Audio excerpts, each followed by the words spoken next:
Setelah 2,5 tahun cedera dan 4 operasi, Marc Marquez kembali ke motocross, olahraga favoritnya dan latihan yang sangat membantunya mempersiapkan diri sebagai pembalap MotoGP.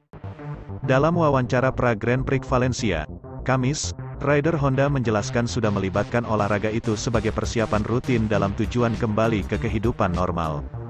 Saya bisa melakoni motocross, yang merupakan kemajuan sangat besar dalam pemulihan. Satu langkah lagi menuju tempat yang ingin saya tuju yaitu memiliki kehidupan sama, metode sama dan cara sama dalam latihan yang saya miliki sebelumnya. Mungkin beradaptasi lagi pada beberapa hal, tapi makin mirip makin baik, ia menjelaskan. Antara balapan di Malaysia dan Thailand, sangat sulit bagi saya untuk pulih terutama untuk mengurangi ketidaknyamanan pada otot dengan beban berlebihan. Alih-alih Malaysia, di Valencia, ketidaknyamanan berkurang sangat cepat dan ini membuat saya bisa melakoni motocross. Saya belum siap berlatih sekeras mungkin, seperti yang saya sukai, dengan motor cross, tapi itu adalah satu langkah lagi yang sedikit demi sedikit akan saya lakukan jika semua berjalan baik. Itu sangat bagus, pembalap Katalan menilai. Dengan 8 titel diraihnya, 6 berasal dari kelas Premier. Hanya sedikit pembalap mengetahui perasaan yang mendominasi pembalap yang berjuang untuk titel MotoGP. Pecco Bagnaia dan Fabio Quartararo terpisah 23 poin dan Moto2, dengan Augusto Fernandez dan Ai Ogura, terpisah 9,5 poin.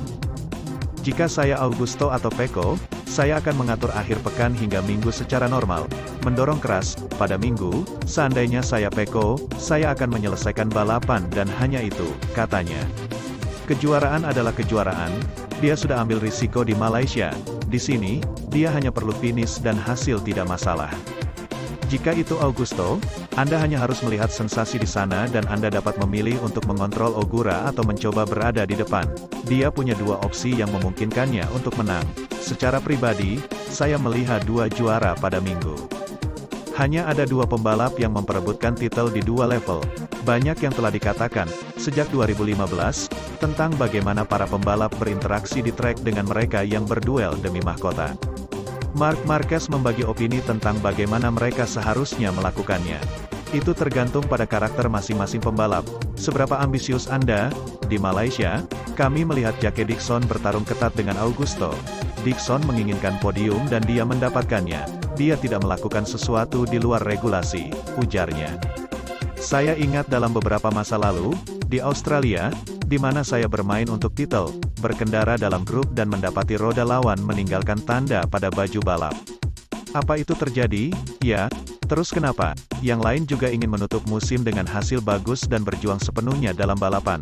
Dan terlebih lagi kalau mereka punya opsi. Tidak ada yang akan menyenggol pembalap lain dengan sengaja. Tapi tidak ada yang akan menyerah, kita lihat saja hari Minggu. Tapi saya pikir di MotoGP sangat dihukum. Akhirnya tim historis seperti Suzuki, juara dunia 2 tahun lalu dan pemenang balapan hingga saat-saat terakhir, mengucapkan selamat tinggal pada kejuaraan dunia, sebuah pesan yang membingungkan penggemarnya. Banyak kebijakan perusahaan yang masuk di sana. Saya bukan orang yang bisa memberi pendapat. Suzuki belum menjelaskan kenapa mereka hengkang. Mereka seharusnya yang menjelaskan alasannya, pembalap asal Cervera mengungkapkan. Sebagai pembalap, sungguh disesalkan. Sedih ketika pabrikan pergi, yang lain bisa datang di masa depan. Pastinya, semoga. Namun, untuk perusahaan seperti Suzuki hengkang, yang mana sudah menderita bertahun-tahun, yang sudah menang, yang memiliki motor pemenang, itu menyakitkan. Tapi, mereka harus memberi penjelasan. Saya tidak akan banyak bicara karena belum pernah terlibat dalam proyek itu.